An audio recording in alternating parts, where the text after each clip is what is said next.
আর আমার প্যান্ডেলের আমার প্রিয় শ্রদ্ধাশীলা মায়েরা বোনেরা, আপনারা তো আরো দামি সম্পদ। বিশ্বনবী বলেন, আর দুনিয়া কুল্লু হামাচা। আল্লাহ আল্লাহ আল্লাহ, বিশ্বনবীর কথার ওজন দেখেন। আর দুনিয়া কুল্লু হামাচা ওয়া খায়রু মাতাঈদ দুনিয়াল মারআতু সালিহা। বিশ্বনবী বলেন, দুনিয়ায় যা দেখো সব আল্লাহর দেওয়া অ্যাসেট, মানে সম্পদ। আর এত অ্যাসেটের ভিড়ে সবচাইতে শ্রেষ্ঠ সম্পদ হচ্ছে নেককার নারী। সুবহানাল্লাহ। ভাইয়েরা, বোনের সাথে খারাপ আচরণ করো না। সন্তান, মায়ের সাথে খারাপ আচরণ করো না। আমাদের মায়েরা আমাদের asset, they are our priceless asset. কারণ এই মায়েদের পেটে এসেছে আল্লাহর ওলিরা, এই মায়েদের পেটে এসেছে খান জাহান আলী, এই মায়ের পেটে এসেছে শাহজালাল ইয়ামানি, এই মায়ের পেটে এসেছে আল্লাহর সব নবীরা। নাকি নবীরা আকাশ থেকে ধপ করে জমিনে নেমে আসছে?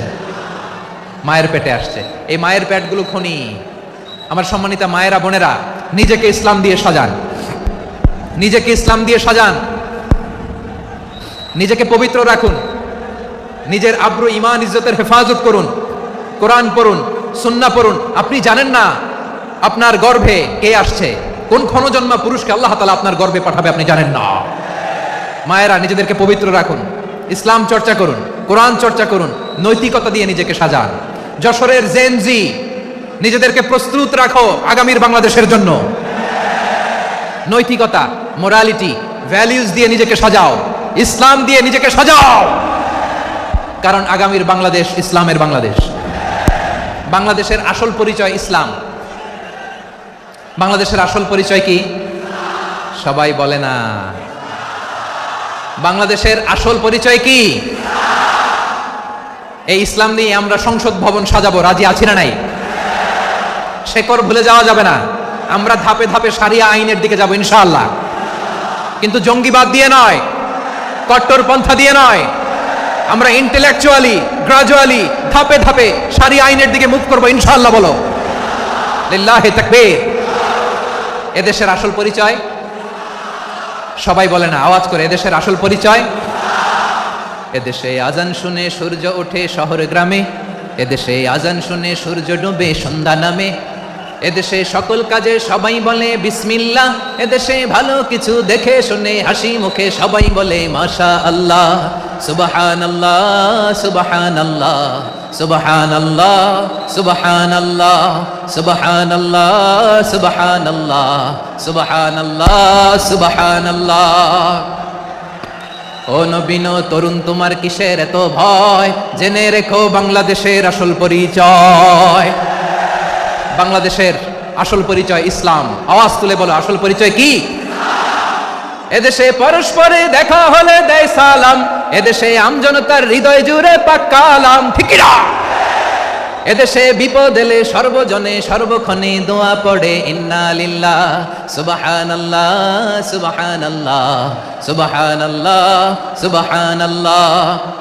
এদেশে আজান শুনে সূর্য ওঠে শহর গ্রামে, এদেশে আজান শুনে সূর্য ডুবে সন্ধ্যা নামে, এদেশে সকল কাজে সবাই বলে বিসমিল্লাহ, এদেশে ভালো কিছু দেখে শুনে হাসি মুখে সবাই বলে মাশা আল্লাহ সুবহানাল্লাহ। আওয়াজ করে সুবহানাল্লাহ সুবহানাল্লাহ সুবহানাল্লাহ সুবহানাল্লাহ। সবাই একসাথে সুবহানাল্লাহ সুবহানাল্লাহ সুবহানাল্লাহ সুবহানাল্লাহ। এদেশের আসল পরিচয় কি?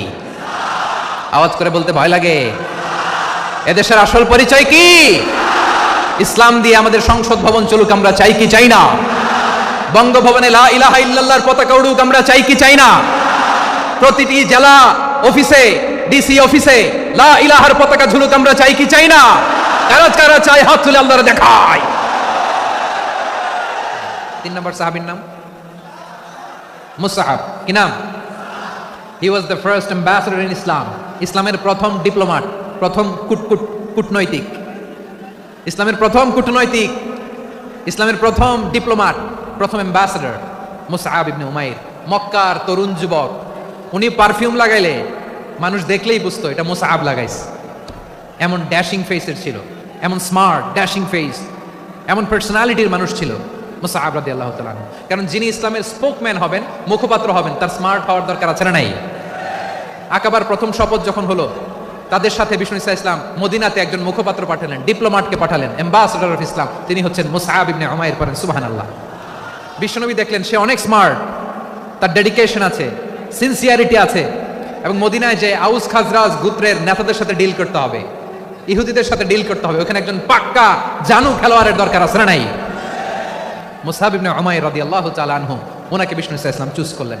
এবং বিষ্ণু সাল্লাল্লাহু আলাইহি ওয়াসাল্লামের এই চুজিংটা, এই সিলেকশনটা এত সুন্দর ছিল, তিনি মদিনাতে যে বিশ্বনবী আসার আগেই মদিনার জমিনকে তিনি উর্বর করে ফেলছেন।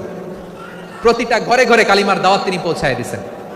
জুমার বিধান নাজিল হয়েছে, কিন্তু মক্কায় পরিবেশ নাই জুমা পালনের। বিষ্ণু সাল্লাল্লাহু আলাইহি ওয়াসাল্লাম একজনকে দিয়ে খবর পাঠালেন, যাও মদিনায় মুসাবকে যে বলো, মুসাব তো আমার শিক্ষক, আমার স্পোকম্যান, মদিনাতে যেন তারা জুমা কায়েম করে। বিশ্বনবীর আগেই মুসাব মদিনার মুসলিমদেরকে নিয়ে মদিনায় প্রথম জুমা কায়েম করে ফেলছে। সুবহানাল্লাহ। ডিপ্লোম্যাটদের কেমন হইতে হয়, অ্যাম্বাসেডারের কেমন হইতে হয়, মুসআব রাদিয়াল্লাহু তাআলা আনহুর কাছ থেকে শিখে নাও। মুসআব নামটা কেমন লাগে?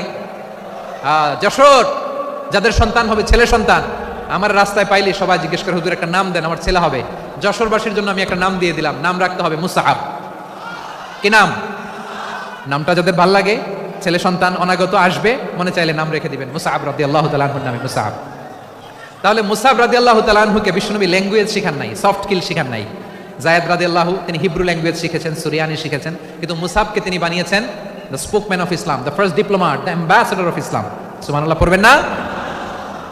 আব্দুল্লাহ ইবনে আব্বাস রাদিয়াল্লাহু তাআলা আনহু, বিশ্বনবীর কাজিন, চাচাতো ভাই। আবার মাইমুনা রাদিয়াল্লাহু তাআলা আনহু, মাইমুনা নবীর স্ত্রী, তিনি ছিলেন আব্দুল্লাহর আপন খালা। তো নবীর বউ যদি ওনার খালা হয়, নবী তার কি?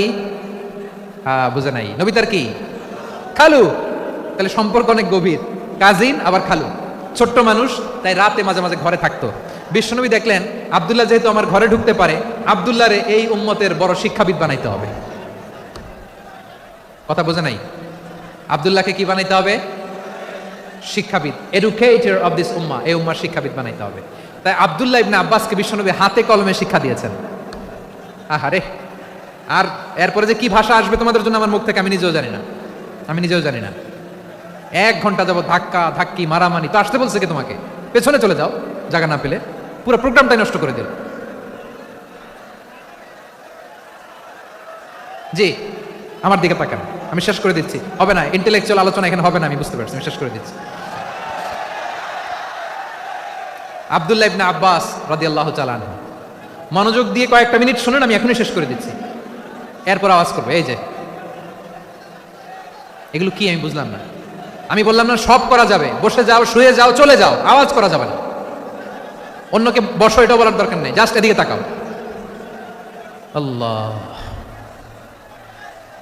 আব্দুল্লাহ ইবনে আব্বাস রাদিয়াল্লাহু তাআলা আনহু, ওনাকে বিশ্বনবী হাতে কলমে শিক্ষা দিয়েছেন, যেহেতু উম্মতের শিক্ষাবিদ হবেন, এডুকেটর হবেন।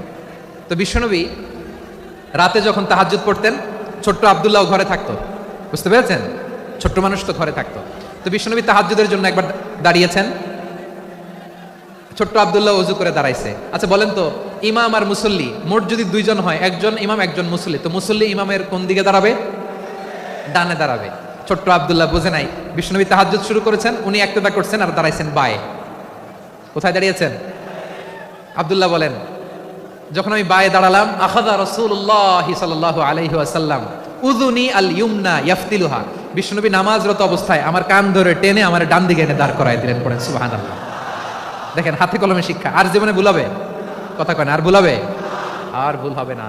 এভাবে বিশ্বনবীর অনেক সঙ্গ পেয়েছেন, সফর করেছেন, একই বাহনে বসেছেন, এক বাহনে বসে লম্বা নসিহত করেছেন, বলেছেন, ইয়া গোলাম ইহফাদিল্লাহ ইয়াহফাজকা, ইহফাদিল্লাহ তাজিদহু তুজাহাক, ইযা সাআলতা ফাসআলিল্লাহ ওয়া ইযা ইসতাআনতা ফাসতাইন বিল্লাহ। আল্লাহর বিধান মানো, আল্লাহর বিধান রক্ষা করো, আল্লাহ তোমায় রক্ষা করবে। আব্দুল্লাহ, চাইতে হলে আল্লাহর কাছে চাও, সাহায্য চাইতে হলে আল্লাহর কাছে সাহায্য চাও। মনে রাখো, গোটা বিশ্বের সবাই যদি তোমার সাহায্য করতে চায়, ততটুকুই করতে পারবে যতটুকু আল্লাহ তোমার নসিবে রেখেছে। গোটা বিশ্ব যদি তোমার বিরুদ্ধে ষড়যন্ত্রে দাঁড়িয়ে যায়, ক্ষতি ততটুকু করতে পারবে যতটুকু তোমার জন্য বরাদ্দ আছে।